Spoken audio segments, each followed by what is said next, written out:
विद्यानन्देश्वरसमारम्भां नित्यानन्देश्वरिमध्यमाम् अस्मदाचार्यपर्यन्तां वन्दे गुरुपरम्पराम्.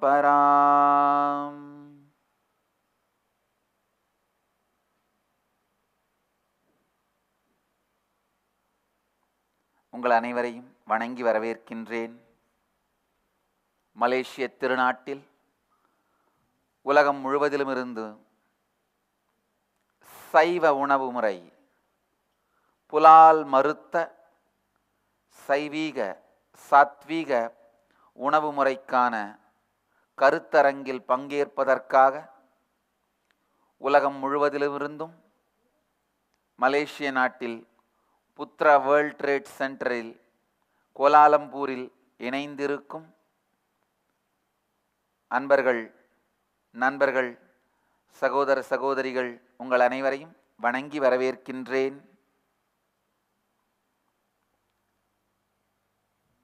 நிகழ்ச்சியை நடத்துகின்ற international vegetarian union, Asian vegetarian union, Malaysian vegetarian society எல்லோருக்கும் என்னுடைய இனிய மனமார்ந்த வாழ்த்துக்களை தெரிவித்துக் கொண்டு,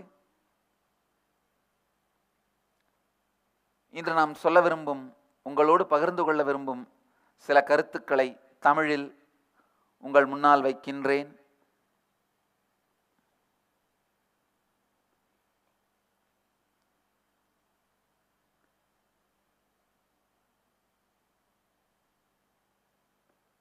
நம்முடைய உடல் வெறும் ஒரு இரத்தம் சதை எலும்பால் ஆனது கிடையாது. அதை தாண்டி அதை இயக்கிறதுக்கான ஒரு சாஃப்ட்வேர் உள்ள இருக்கு. ஒரு பெரிய இண்டிபெண்டன்ட் இன்டெலிஜென்ஸ் நம்முடைய உடம்பு. நம்ம நினைக்கிற மாதிரி இந்த உடம்பு ஒரு டெட் ரூல்ஸ் அண்ட் ரெகுலேஷன்ஸை வச்சு ஃபங்க்ஷன் பண்றதில்ல. இதை செய்தால் இது நடக்கும், இதை செய்தால் இது நடக்கும்ன்ற டெட் ரூல்ஸை வச்சு நம்ம உடம்பு ஃபங்க்ஷன் பண்றதில்ல. நம்முடைய உடம்பு ஒரு லிவிங் மெக்கானிசம், ஒரு லிவிங் இன்டெலிஜென்ஸ். அதனாலதான் திருமூலர் சொல்றாரு, உடம்பை வளர்த்தேன் உயிர் வளர்த்தேனே.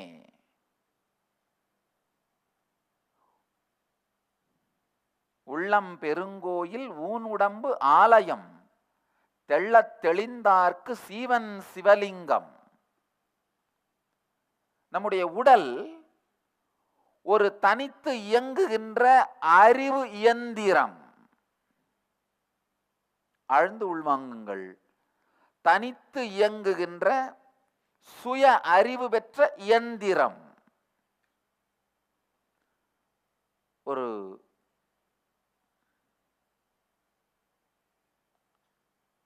இன்அனிமேட்டான டெட்டான ஒரு ஆப்ஜெக்டை பார்க்குற மாதிரி நம்ம உடம்பை பார்க்கறது தான் நாம் செய்கிற மிகப்பெரிய தவறு. நம்ம உடம்பு வெறும் தசையால் ஆனது அல்ல, தசைகளை இயக்கும் தசை நினைவுகளும் சேர்ந்தது. உணர்வால் ஆனது அல்ல, உணர்வை இயக்கும் உணர்வு நினைவுகள் சார்ந்தது. நம்முடைய தசை நினைவுகளைத்தான் மசில் மெமரின்னு சொல்றோம். உணர்வு நினைவுகளைத்தான் உயிர் நினைவு, பயோ மெமரின்னு சொல்றோம். தசை நினைவு, உயிர் நினைவு, இது ரெண்டையும் இயக்கிற உயிர் சக்தியைத்தான் ஆன்மான்னு சொல்றோம்.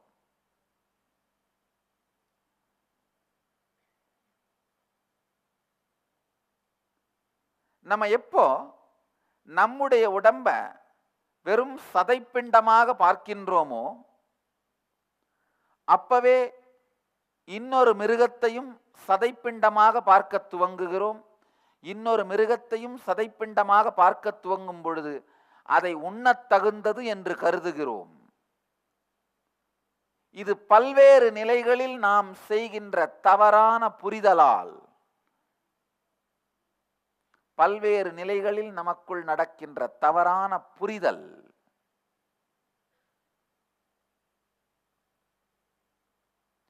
அழகா வள்ளுவர் சொல்றாரு, உண்ணாமை வேண்டும் புலா அல் பெரிதொன்றன் புன்னது உணர்வார் பெரின்.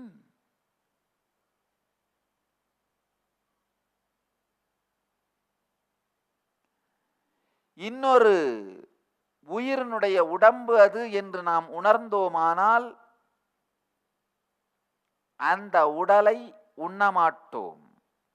ஆனா நாமளே வெறும் ஜடமான உடம்புன்னு நினைச்சோம்னா இன்னொரு உடம்புக்கும் ஒரு உயிர் இருக்குன்னு நினைக்க மாட்டோம்.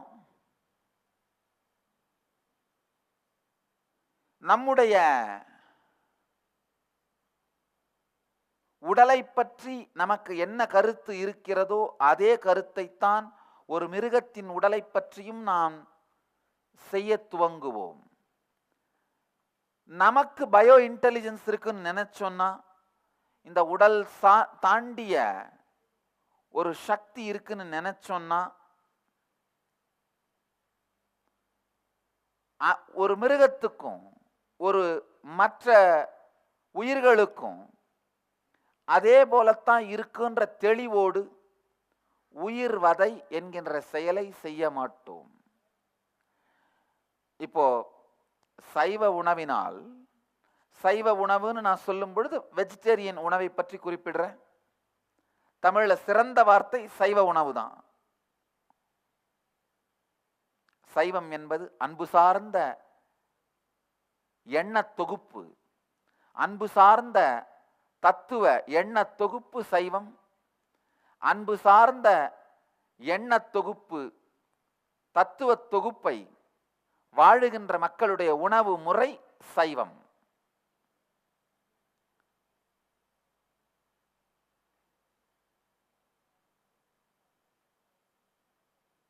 அடிப்படையான இந்த சில உண்மைகளை நாம் உள்வாங்க வேண்டும். சைவம் அப்படிங்கிற இந்த உணவு முறை எப்படியெல்லாம் நமக்குள் இருக்கும் குண்டலினி சக்தியை உயிர்ப்பிக்கும் என்பதைத்தான் பார்க்க போறோம். வெறுமனே இந்த சைவ உணவினால ஏற்படுற உடல் நலம் அது எந்த அளவுக்கு உடம்புக்கு நல்லது அல்லது மனித குலத்துக்கு நல்லது, இந்த கருத்துக்களை நான் தொடப்போவதில்லை. அது நீங்க இன்டர்நெட்டுக்கு போய் படிச்சீங்கன்னா ஆயிரக்கணக்கான ஆராய்ச்சிகள், பெரிய பெரிய உலக அளவில் முக்கியத்துவம் வாய்ந்த பிரபலமான பல்கலைக்கழகங்களுடைய ஆராய்ச்சிகள், அவர்களுடைய சர்வே புள்ளி விவரங்கள் மிக தெளிவாக சொல்லுகின்றன. சைவம், இந்த சைவ உணவு அது நமக்கு அளிக்கும் உடல் நலம், மனநலம் போன்றவைகளை பற்றிய அசைக்க முடியாத ஆதாரங்கள் வெளியிடப்பட்டுள்ளது. இப்ப நான் அதை தொட விரும்பல. நான் இப்போ கான்சென்ட்ரேட் பண்ண போறது, உங்க முன்னாடி பிரசன்ட் பண்ண போறது எவ்வாறு உங்களுடைய குண்டலினி சக்தியை சைவ உணவு விழிப்படைய செய்கிறது. இதை மட்டும்தான் உங்களோட பிரசன்ட் பண்ண போறேன். அதுக்காக சில வார்த்தைகளை உங்களுக்கு அறிமுகப்படுத்த விரும்புறேன். முதல் வார்த்தை நான் உங்களுக்கு சொல்லணும்னு நினைக்கிறது தசை நினைவு, மசில் மெமரி. தினந்தோறும் உங்களுடைய நடவடிக்கையெல்லாம் இந்த மசில் மெமரி பேட்டர்ன்ல இருந்து தான் ஃபங்க்ஷன் ஆகுது. அது எத்தனை மணிக்கு எந்திரிக்கிறீங்க, எந்திரிச்ச பிறகு டயர்டா ஃபீல் பண்றீங்களா, ஃப்ரெஷ்ஷா ஃபீல் பண்றீங்களா? ஒரு கொடுமை, எத்தனை மணி நேரம் தூங்கினாலும் எந்திரிச்ச பிறகு டயர்டா ஃபீல் பண்ற ஒரே மிருகம் மனுஷன்தான். சக்தி வேணுங்கிறதுக்காக சாப்பிட்டுட்டு சாப்பிட்ட உடனே திரும்ப டயர்டா ஃபீல் பண்ற ஒரே மிருகமும் மனுஷன்தான். சக்தி வேணுங்கிறதுக்காக சாப்பிட்றோம், ஆனா சாப்பிட்ட அப்புறம் எப்படி ஃபீல் பண்றோம்? டயர்டா ஃபீல் பண்றோம்.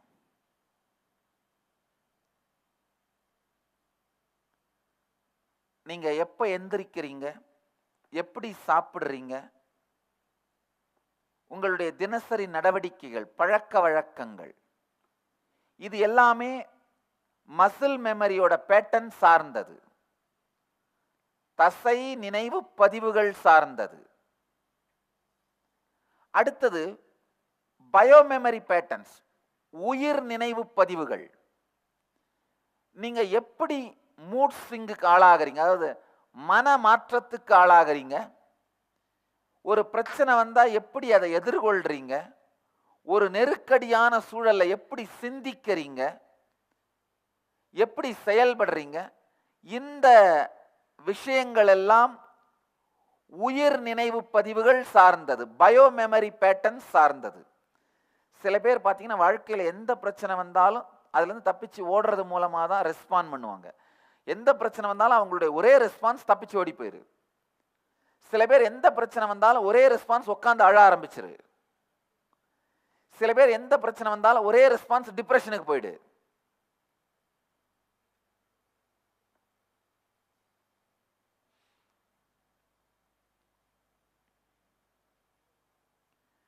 நம்முடைய உயிர் நினைவு பதிவுகள் நாம் சிந்திக்கின்ற முறையை, செயல்படுகின்ற விதத்தை கண்காணிக்கின்ற பதிவுகள். தசை நினைவு பகுதி மசில் மெமரி, உயிர் நினைவு பகுதி பயோமெமரி. இந்த ரெண்டும் நம்முடைய வாழ்க்கையில் மிக மிக முக்கியமான பங்கு வகிக்கின்றன. மூன்றாவது வார்த்தை உயிர் நினைவு பகுதியை, பயோமெமரியை ஆக்டிவேட் பண்ற பயோ இன்டெலிஜென்ஸ். அந்த பயோ இன்டெலிஜென்ஸை தான் குண்டலினின்னு சொல்றோம்.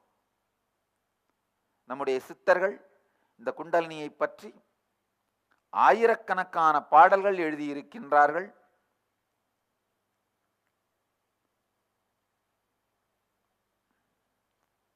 தமிழ் மொழியில்தான் இந்த குண்டலினி சார்ந்த மிகப்பெரிய ஆராய்ச்சிகள் செய்யப்பட்டிருக்கின்றன. தமிழ் சாதாரணமான ஒரு மொழி அல்ல, அது ஒரு வாழ்க்கை முறைக்காக உருவாக்கப்பட்ட சப்த தொகுப்பு. தமிழ் ஒரு வாழ்க்கை முறையை வாழவும் மற்றவர்களுக்கு சொல்லவும் உருவாக்கப்பட்ட ஒரு சப்த தொகுப்பு. மூலநாடி தன்னிலே முளைத்தெழுந்த சோதியை நாலு நாடி உம்முளே நாடி நாடி நாடியே இருந்தபின் பாலனாகி வாழலாம் பரப்பிரம்மமாகலாம் ஆலமுண்ட கண்டராயனை அம்மையானையை உண்மையே சிவவாக்கியர் பாடுகின்றார். மூலநாடி தன்னிலே முளைத்தெழுந்த சோதியை. குண்டலினியை பற்றி அறிமுகம் கொடுக்கும் பொழுது சிவவாக்கியர் உபயோகிக்கும் வார்த்தைகள் நம்முடைய தசை நினைவு பகுதி மசில் மெமரி, உயிர் நினைவு பகுதி பயோமெமரி இரண்டையும் உயிர்ப்பிக்கின்ற சக்தி இந்த மூல நாடிக்கு உண்டு.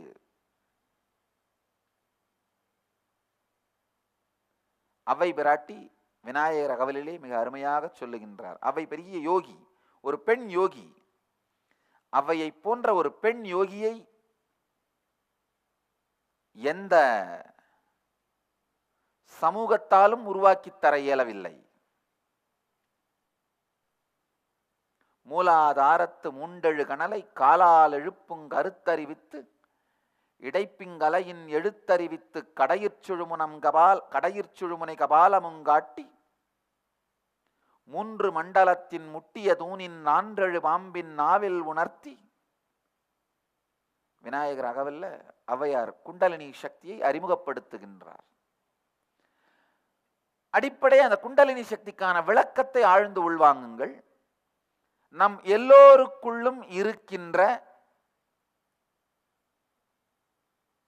சிந்தனையையும் உணர்ச்சிகளையும் உணர்வையும் உயிரோடு வைக்கின்ற சக்தி, இவைகளை சிந்தனை, உணர்ச்சி, உணர்வுகளை உயிர்ப்பிக்க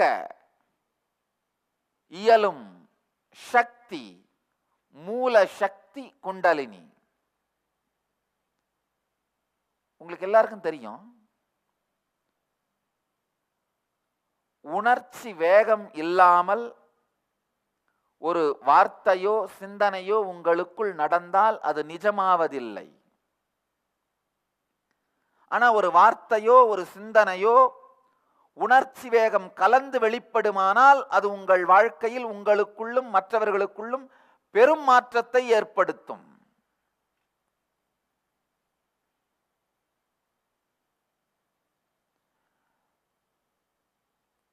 உங்கள் வார்த்தைகளுக்கும் சிந்தனைக்கும் உயிர் கொடுக்கும் சக்தி உணர்ச்சிக்கு உண்டு. உணர்ச்சிக்கே உயிர் கொடுக்கும் சக்தி குண்டலினிக்கு உண்டு. அந்த உணர்ச்சிக்கே உயிர் கொடுக்கும் சக்தி தான் குண்டலினி. அந்த சக்தி அசைவ உணவினால் எப்படி பாதிக்கப்படுகிறது, சைவ உணவினால் எப்படி உயிர் பெறுகிறது, இதைத்தான் உங்கள் முன்னாடி இன்னைக்கு பகிர விரும்புகிறேன். அசைவ உணவு ஆழ்ந்து பாருங்கள். ஒரு மிருகம் கொல்லப்படும் பொழுது அதனை நம்ம எல்லாரையும் ரொம்ப ஆனந்தமா இருங்கன்னு வாழ்த்திட்டு, மேன்மைகள் சைவ நீதி விளங்குக உலகமெல்லாம் அப்படின்னு வாழ்த்திட்டு சாக போதா? இல்ல ஆறிரு தடந்தோள் வாழ்க, அருமுகம் வாழ்க, வெற்பை கூறு செய்த அணிவேல் வாழ்க, குக்குடம் வாழ்கன்னு இறைவனை நினைச்சிட்டே சாக போதா? கட்டாயமா இல்ல. இறைவனை நினைந்து வாழ்த்தியும் அது இறக்கப் போவதில்லை. உலகத்தை எல்லாம் நினைந்து வாழ்த்தியும் அது இறக்கப் போவதில்லை. ஒரு மிருகம் கொல்லப்படும் பொழுது நிச்சயமாக வேதனையும் அளப்பரிய துக்கத்தையும் மாளாத பயம் கலந்த வாழ்க்கையை வாழ்ந்து முடிக்காத குறைத்தன்மையையும் தான் வெளியிட்டு சாக போகுது. எந்த உணர்ச்சி நம் உடலுக்குள் பொங்கினாலும் அது சார்ந்த டாக்சின்ஸ், விஷ அமிலங்கள் நம்முடைய உடம்புக்குள்ள ரிலீஸ் ஆகும். நீங்க அனுபவ ரீதியா பார்க்கலாம். கோபப்பட்டாலோ எஜிடேட் ஆனாலோ, கோபப்பட்டாலோ எஜிடேட் ஆனாலோ, நிம்மதியில்லா தன்மை இருக்கும் பொழுதோ உங்க உடம்புல நடக்கிற மாற்றங்களை பாருங்கள். எவ்வளவு அட்ரினலின் சுரக்குது, எவ்வளவு துக்கம் உடம்புக்குள்ள இருக்கு, நீங்களே பார்க்கலாம். நீங்க எப்படி கோபம், துக்கம், பயம், கவலை போன்ற உணர்ச்சிகளின் பொழுது நினைத்து பார்க்கவே முடியாத, கணக்கிடவே முடியாத அளவிற்கு நச்சு அமிலங்களை உங்கள் உடலுக்குள் சுரந்து தள்ளுகிறீர்களோ, அதே போல்தான் ஒரு மிருகம் இறக்கும் முன்பாக, கொல்லப்படும் முன்பாக அளவுக்கு மீறிய தன்னுடைய பயம், வேதனை, வாழ்ந்து முடிக்க இயலாத குறைத்தன்மை, இவை சார்ந்த மிகப்பெரிய துக்கத்தை நச்சு அமிலமாக தன்னுடைய மசில் மெமரி, பயோ மெமரி இரண்டிலுமே வெளியிடுகிறது. கட்டாயமா எந்த மிருகமும் நிம்மதியாகவோ அமைதியாகவோ சாக போறதில்ல. அது சாகும் பொழுது அதனுடைய குறைத்தன்மை, இன்கம்ப்ளீஷன், ஆங்ஸைட்டி, ஃபியர், இதையெல்லாம் நச்சு திரவமாக நச்சு அமிலமாக வெளியிட்டுட்டு தான் சாகப்போகுது. அப்போ அந்த இறந்த விலங்கினுடைய உடல் துக்கமும் வேதனையும் துயரமும் வாழ்க்கையை வாழ முடியாத இன்கம்ப்ளீஷன், இந்த எல்லா நினைவுகளும் பதிந்த தசை சதைப்பகுதி, அந்த மாதிரி அந்த நினைவுகள் பயோமெமரியாவும் மசில் மெமரியாவும் மாறி இருக்கிற அந்த விடம்ப நம்ம சாப்பிட்டோம்னா என்ன ஆகும்னு நீங்களே யோசிங்க. இன்னொரு முக்கியமான சத்தியம் நீங்க தெரிஞ்சுக்க வேண்டியது, எதை உண்கிறோமோ அதுவாக நாம் மாறுகிறோம், எதை நாம் தின்கிறோமோ அது நாமாக மாறுகிறது. நாம சாப்பிட்றது தான் நாம மாறும். நாம சாப்பிட்றது நம்மளை சாப்பிடும். நாம எதை சாப்பிட்றோமோ அதுக்குள்ள என்ன நினைவுகள், மெமரி, உணர்வுகள் இருக்கோ அது நம்மை உண்டுவிடும்.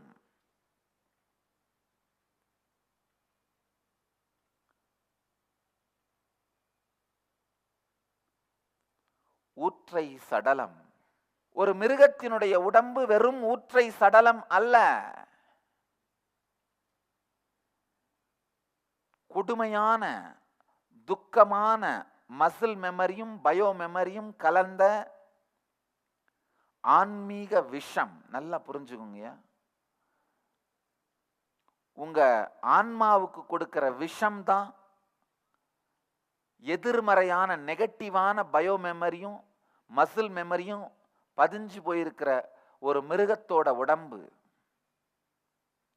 ஒரு சித்தர் பாடுறாரு, ஊற்றை சடலமடி உப்பிருந்த பாண்டமடி மாற்றி பிறக்க மருந்தெனக்கு கிட்டுதில்லை, மாற்றி பிறக்க மருந்தெனக்கு கிட்டுமென்றால் ஊற்றை சடலம் விட்டே என் கண்ணம்மா, உன்பாதம் சேரேனோ கண்ணம்மா. இந்த உடம்பு ஊற்றை சடலம். அதை மாற்றி பிறக்க மருந்து இல்லையே என்று கதறுகின்றார். ஏற்கனவே நமக்கு இருக்கிற உடம்புல இருக்கிற பயோ மெமரியும் மசில் மெமரியும் கரைக்கிறதுக்கே நாம படாத பாடுபடுறோம். அந்த மசில் மெமரியும் பயோ மெமரியும் நம்மளை படுத்துறதே என்னவெல்லாம் படுத்துது. இதுல நொந்து நொந்து துக்கத்தால் இறந்த போன இன்னொரு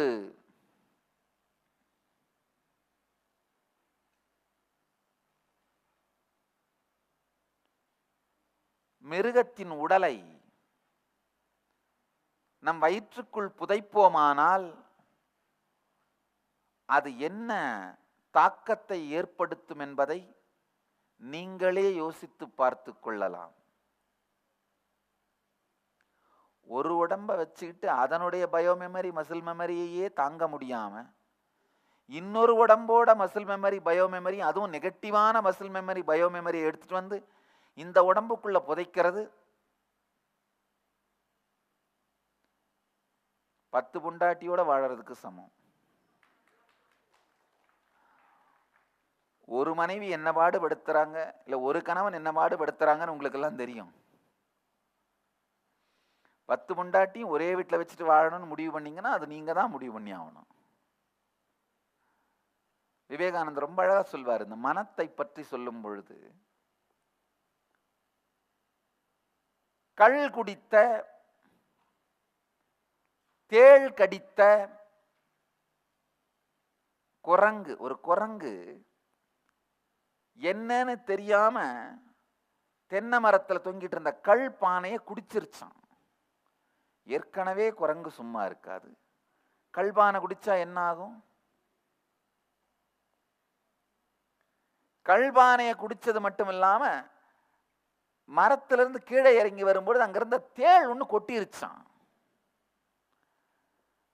அதுவும் பத்தாதுன்னு அது இறங்கி ஓடும் பொழுது வழியில் இருந்த சுடுகாட்டுல இருந்து ஒரு பேயும் அதை பிடிச்சுக்கிச்சான். கள் குடித்து தேள் கொட்டி பேய் பிடித்த குரங்கு போன்றது நம் மனம்.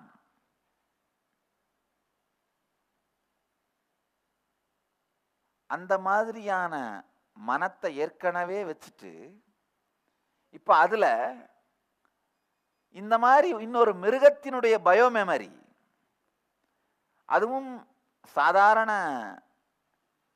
இயற்கையாக இறந்த மிருகம் கிடையாது. நம்ம சாப்பிடுறது இயற்கையாக இறந்த மிருகங்கள் கிடையாது. இயற்கையாக ஒரு மிருகம் இறக்குமானாலும் கூட அதுக்கிட்ட வெறும் சோகம்ன்ற பயோமெமரி மட்டும்தான் பதிவாயிருக்கும். ஆனா கொல்லப்படும் பொழுது ஒரு மிருகத்தினுடைய பயோமெமரியில சோகம், துக்கம், பயம், வேதனை, ஆற்றாமை, இயலாமை,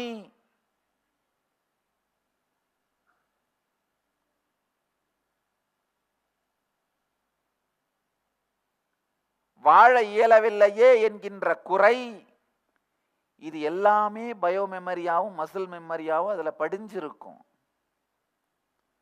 அதை நம் உணவாக மாற்றிக்கொள்வோமானால் அதனுடைய சூக்ஷ்ம பாகமான அந்த அசைவ உணவினுடைய சூக்ஷ்ம பாகமான அதே மசில் மெமரியும் பயோ மெமரியும் நம்ம உடம்பினுடைய பாகமா, நம்ம மசில் மெமரி பயோ மெமரியா மாறிடுது.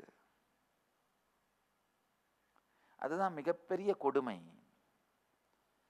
மிகப்பெரிய கொடுமை. விஷம் என்று தெரிந்து உண்டு கொண்டிருப்பது. கேட்டா இதுதான ரெகுலர் லைஃப் ஸ்டைல், எல்லாருமே இதுதானே சாப்பிட்றாங்க, எல்லாருமே சாப்பிட்றாங்கன்ற காரணத்தாலேயோ ரெகுலரான லைஃப் ஸ்டைல் அப்படிங்கிற காரணத்தினாலேயோ அல்லது பரவலாக கிடைக்கிறது என்கிற காரணத்தினாலேயோ அந்த அசைவ உணவினுடைய எதிர்மறையான தாக்கம் உங்களுடைய வாழ்க்கையில் இல்லாமல் போய்விடாது.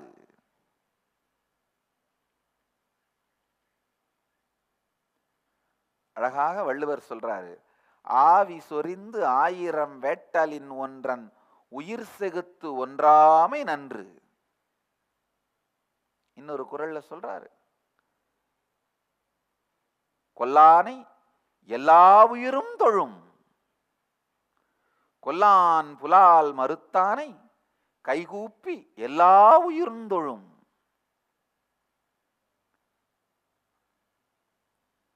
வள்ளுவருடைய உணர்வு.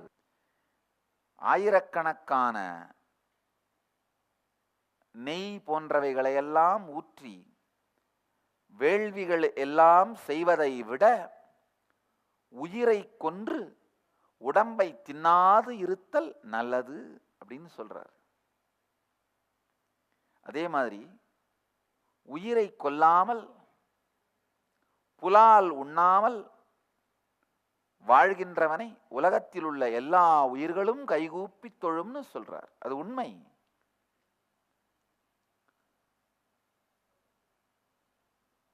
நாம் தெரிந்து கொண்டாலும் தெரிந்து கொள்ளாவிட்டாலும், புரிந்து கொண்டாலும் புரிந்து கொள்ளாவிட்டாலும், ஏற்றுக்கொண்டாலும் ஏற்றுக்கொள்ளாவிட்டாலும் இந்த புவியீர்ப்பு விசை எப்படி தன்னுடைய செயலை செய்து கொண்டே இருக்குமோ அதே மாதிரி வாழ்க்கையின் சில அடிப்படை விதிகள் நாம் தெரிந்து கொண்டாலும் தெரிந்து கொள்ளாவிட்டாலும், புரிந்து கொண்டாலும் புரிந்து கொள்ளாவிட்டாலும் தொடர்ந்து தன்னுடைய செயலை செய்து கொண்டேதான் இருக்கும். நம்முடைய நியாயப்படுத்தும் செயல்களாலே, நம்முடைய நியாயப்படுத்தி கொள்ளுகிற வாத பிரதிவாத விவாதங்களாலே அசைவ உணவின் எதிர்மறை தாக்கம் இல்லாது போவதே இல்லை. இது பட்டிமன்றம் வைத்து விவாதித்து முடிவுக்கு வருகின்ற விஷயம் அல்ல.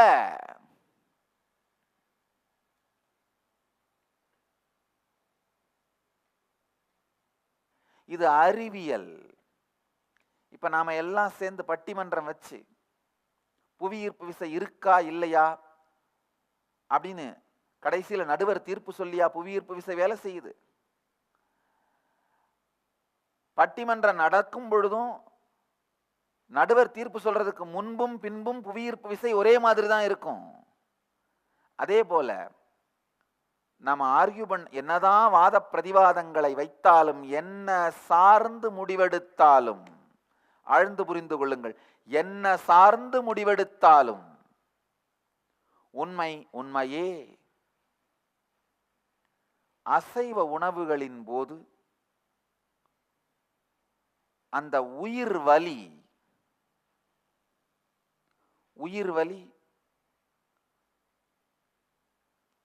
உடல் வலியை விட 1000 மடங்கு ஆழமானது. நீங்க இப்ப அனுபவிக்கிற எல்லா வலியுமே உடல் வலி தாங்க ஐயா. உங்களுக்கு உயிர் வலினா என்னன்னு தெரியாது. ஏன்னா உயிர் வலி உயிர் போகும்போது மட்டும்தான் தெரியும். உயிர் வலி வாழ்க்கையில உயிர் போகும்போது மட்டும்தான் வரும். ஒருவேளை வாழ்க்கையில ஒரு குரு இருந்து அவரை இழந்தீங்கன்னா அப்ப அந்த உயிர் அது மாதிரி வலியை உணரும். குருவை இழந்தானும் உயிரை இழந்தானுக்கும் தான் உயிர் வலி என்னன்னு தெரியும். உயிர் வலி உடல் வலி போல 1000 மடங்கு ஆழமானது. அந்த உயிர் வலி நினைவு பதிவை தன்னுடைய உடம்பிலே விட்டு விட்டு சென்றிருக்கின்ற ஒரு மிருகம், அதனுடைய உடலை உண்போமானால் அதே உயிர் வலி சார்ந்த நினைவு பதிவுகள், தசை நினைவு பதிவு, மசில் மெமரி, உயிர் நினைவு பதிவு, பயோ மெமரி நமக்குள்ளும் படிய துவங்கி விடுகின்றது.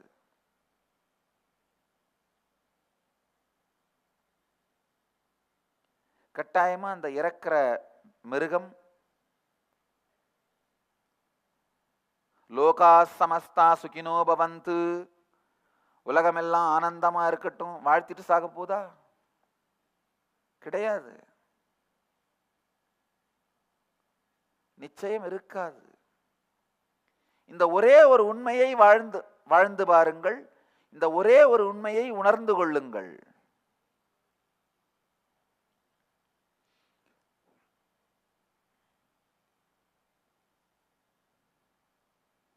சில பேர் என்கிட்ட கேட்கறது உண்டு, சாமி கண்ணப்பர் இறைச்சியையே இறைவனுக்கு கொடுத்தாரே, அது ஒன்றும் தப்பு இல்லையா? கடவுளும் வந்தாரே, ஏத்துக்கிட்டாரு. நல்லா புரிஞ்சுக்கோங்க, கண்ணப்பர் பன்றி இறைச்சி வைத்த பொழுது ஈசன் வரவில்லை, தன் கண்ணையே தோண்டி கொடுத்த போதுதான் வந்தார். நீங்களும் உங்களது என்ன வேணா பண்ணுங்க, தப்பு இல்லை. ஏன் மற்றவங்களது ஏதாவது பண்றீங்க?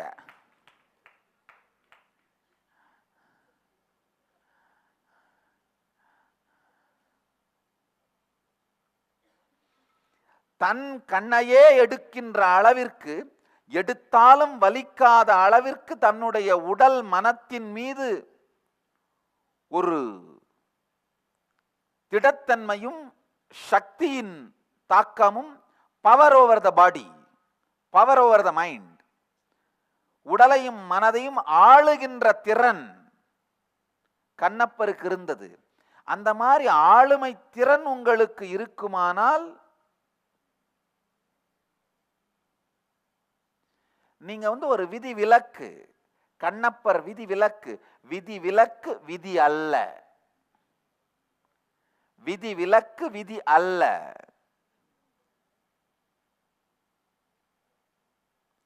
விதி விலக்கையே விதியாக மாற்ற முயற்சிப்பது விதிகெட்டவர்கள் வாழ்க்கை, மதிகெட்டவர்கள் சிந்தனை. விதி விலக்கையே விதியாக மாற்ற முயற்சிப்பது மதிகெட்டவர்கள் சிந்தனை. அடுத்ததாக இந்த மாற்று தீர்வை யோசிப்போம். மாற்று தீர்வு என்ன? சைவ உணவு. உண்மையில பார்த்தீங்கன்னா நம்முடைய உடம்பே சைவ உணவிற்காக உருவாக்கப்பட்டது. நம்ம எல்லாம் கேள்வி கேட்கலாம், எப்படி சாமி அதை சொல்ல முடியும்?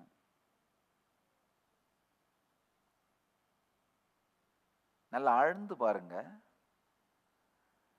சைவ உணவு உண்ணுகின்ற விலங்குகளுக்குத்தான் தாடையினுடைய பக்கவாட்டு இயக்கம் இருக்கும், அதாவது ஹாரிசான்டல் மூமெண்ட் இருக்கும்.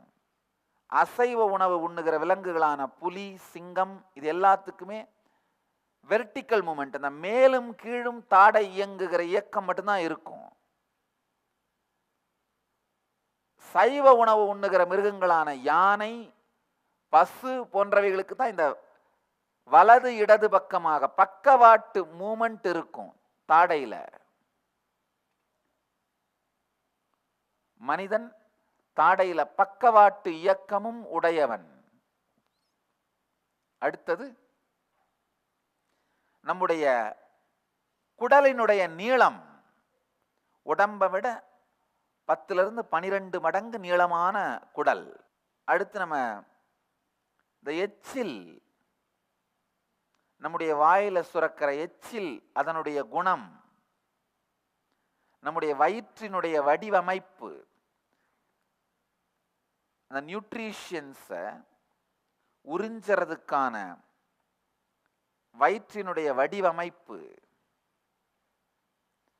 இது எல்லாத்தையும் பார்த்தீங்கன்னா நம்முடைய பல்லினுடைய அமைப்பு, ஃபிளாட் மோலாரோட இருக்கிற டீத் ஸ்ட்ரக்சர், இது எல்லாம் பார்த்தோம்னா அடிப்படையாக நாம் சைவ உணவிற்காக உருவாக்கப்பட்ட உடல்.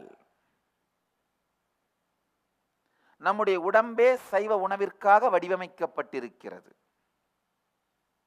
இன்னொரு முக்கியமான விஷயம், சைவ உணவை உண்ணும் பொழுது நம்முடைய மசில் மெமரியும் பயோ மெமரியும் தூய்மை அடையுது.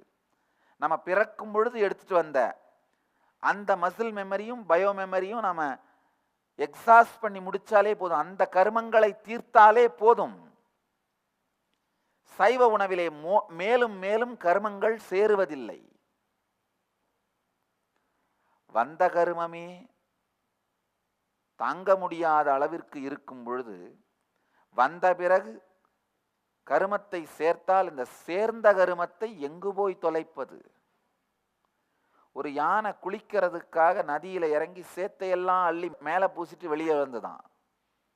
அந்த மாதிரி இருக்கிற கர்மங்களை கழிக்கிறதுக்காக இந்த உடம்பெடுத்து இங்க வந்துட்டு, இங்க வந்து அசைவ உணவு மிருகங்களை எல்லாம் தின்னு பறப்பது, நடப்பது, ஊர்வது, பறப்பதில் ஏரோப்ளானை தவிர, ஊர்வதில் பஸ் காரை தவிர, மிதப்பதில் கப்பல் தவிர மீதி எல்லாத்தையும் திங்கிறதுன்ற வாழ்க்கை முறை வச்சிருந்தோம்னா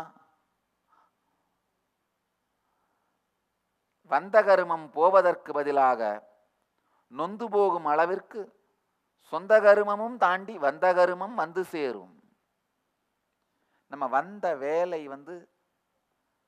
கருமங்களை கழித்து நமக்குள் இருக்கிற அந்த உயிர் சக்தியை உயிர்ப்பிப்பது, குண்டலினி சக்தியை உயிர்ப்பிப்பது. ஆனா இந்த அசைவ உணவு முறையாலே அந்த குண்டலினி சக்தியை உயிர்ப்பிக்காமல் விடுவது மட்டுமன்றி மேலும் மேலும் கர்மத்தை திணித்து நம்ம இன்னும் கீழான நிலைக்கு எடுத்துட்டு போயிட்டே இருக்கிறோம். வந்த வேலை சொந்த வேலை, எந்த வேலையோ அந்த வேலை தன்னை விட்டு இந்த வேலை பார்த்திருக்க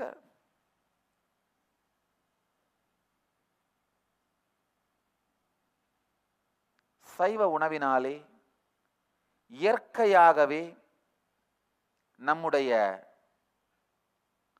பயோ மெமரியும் மசில் மெமரியும்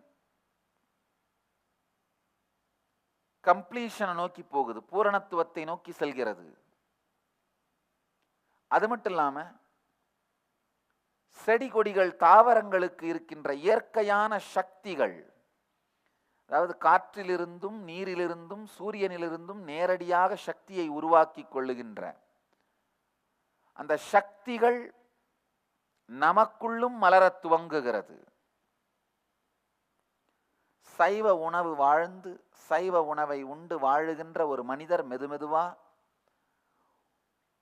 உணவை தாண்டிய நிராகார வாழ்க்கை முறைக்குள்ளே நுழைய முடியும். உங்கள பல பேர் கேள்விப்பட்டிருப்பீங்க, நம்ம தியானபீடம் மூலமா இந்த நிராகார சம்யமம்னு ஒரு தியான வகுப்பு இலவசமாக உலகம் முழுவதும் எடுத்துட்டு இருக்கிறோம். பல நாடுகளிலே பலதரப்பட்ட மக்கள் உணவின் தேவையே இல்லாமல் வெறும் தண்ணீர் அல்லது பழச்சாறின் மூலமாகவே உயிர் வாழ்ந்து கொண்டிருக்கிறார்கள். பல ஆயிரக்கணக்கான சீடர்கள், தியானபீடத்தின் அன்பர்கள் இதை சாதித்திருக்கிறார்கள். நீங்க ஆழ்ந்து உணர்ந்து கொள்ள வேண்டிய உண்மை இது. உள்வாங்க வேண்டிய சத்தியம். முதல்ல இந்த சைவ உணவை சார்ந்த பயோ மெமரியும் மசில் மெமரியும் உருவாக்குனீங்கன்னா, அதாவது நீங்க என்ன சாப்பிட்றீங்களோ அதுல ஒரு பாகம் தசையாக, ஒரு பாகம் இரத்தமாக, ஒரு பாகம் எலும்பாக, ஒரு பாகம் மஜ்ஜையாக, ஒரு பாகம் ஆழமான சூக்ஷ்மமான பாகம் தசை நினைவு, உயிர் நினைவு, மசில் மெமரி, பயோ மெமரியா மாறுது. சைவ உணவுகளையே சாப்பிட்ற உடம்புல தாவரங்களுக்கு இருக்கின்ற சக்தியான நேரடியாக காற்றிலிருந்து சக்தியை உருவாக்கி கொள்ளக்கூடிய நினைவுகள் உயிர் பெற துவங்குகிறது. அந்த நினைவுகள் நிலை பெற துவங்குகிறது. அந்த நினைவுகள் நிலை பெற துவங்குமானால் தியானத்தின் மூலமும் யோகாவின் மூலமும் ரொம்ப ஈஸியாக அதை உயிர்ப்பித்து குண்டலினி சக்தியை விழிப்பித்து நாம உணவின் தேவையே தாண்டிய நிலைக்குள்ளும் செல்ல முடியும் அப்படிங்கிறத அறிவியல் பூர்வமாக நிரூபித்திருக்கிறோம். பல்வேறு விதமான ஆராய்ச்சிகள் மூலமாக அறிவியல் பூர்வமாக நிரூபிச்சிருக்கிறோம். இப்ப நான் அந்த நிராகார நிலைக்குள் அதை சார்ந்த சப்ஜெக்டுக்குள்ள போக விரும்பல.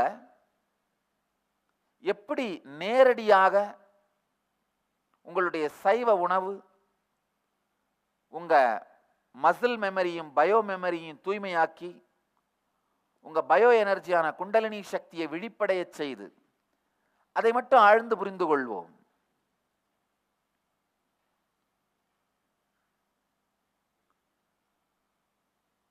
சைவ உணவு, அந்த சைவ உணவுல ஒரு பழம், செடி, கொடி, தாவரங்கள், அதுல என்னென்ன நினைவு பதிவுகள் இருக்குன்னு பார்த்தீங்கன்னா, நேரடியாக காற்றிலிருந்தே உயிர் சக்தியை உருவாக்கி கொள்ளும் நினைவு பதிவு, நேரடியாக சூரிய வெளிச்சத்திலிருந்தே உயிர் சக்தியை உருவாக்கி கொள்ளுகின்ற நினைவு பதிவு. நல்லா ஆழ்ந்து பாருங்க.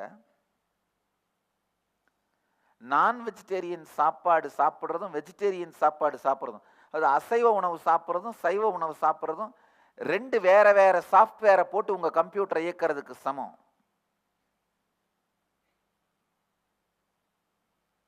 சைவ உணவு வைரஸ் இல்லாத சாஃப்ட்வேர், அசைவ உணவு மேடு பள்ளமும் பலதரப்பட்ட விதமான வைரஸும் இருக்கிற நிறைய போர்னோகிராஃபி மிக்ஸான சாஃப்ட்வேர்.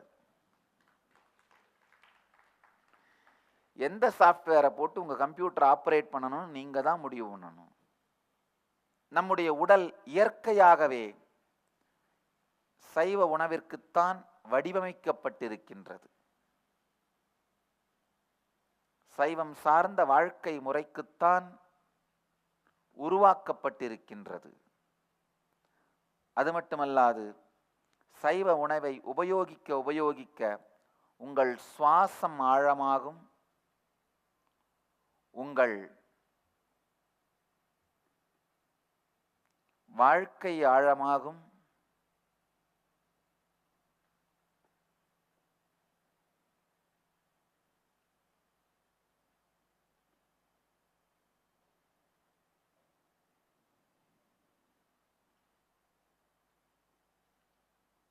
இதையெல்லாம் தாண்டி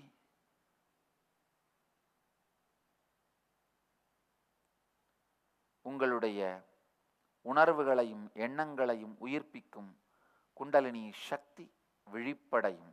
ஏன்னா இந்த செடியில் இருக்கிற ஒரு பழத்தில் இருக்கிற அதே பயோ மெமரி உங்க பயோ மெமரியா மாறும். அதே பயோ எனர்ஜி உங்க பயோ எனர்ஜியா மாறும். அதே மசில் மெமரி உங்க மசில் மெமரியா மாறும். தாவர பொருட்களிலே இருக்கிற மசில் மெமரி உங்க மசில் மெமரியா மாறும் பொழுது உங்களுடைய மசில் மெமரியும் நேரடியாக சூரிய ஒளியிலிருந்தே சக்தியை உருவாக்க தயாராகி விடுகின்றது. இதை தான் நிராகார சம்யமத்தின் போது நாங்கள் அறிவியல் பூர்வமாக நிரூபித்திருக்கிறோம். போட்டோசிந்தசிஸ்ன்னு சொல்ற அந்த நேரடியா காற்றிலிருந்து சக்தியை உருவாக்குற திறன் நம்ம உடம்புல 100% உயர்வதை, வைட்டமின் டி 100% உயர்வதை அறிவியல் பூர்வமா நிரூபிச்சிருக்கோம் பல ஆராய்ச்சிகள் மூலம். அதனால தயவு செய்து ஆழ்ந்து உள்வாங்குங்கள்.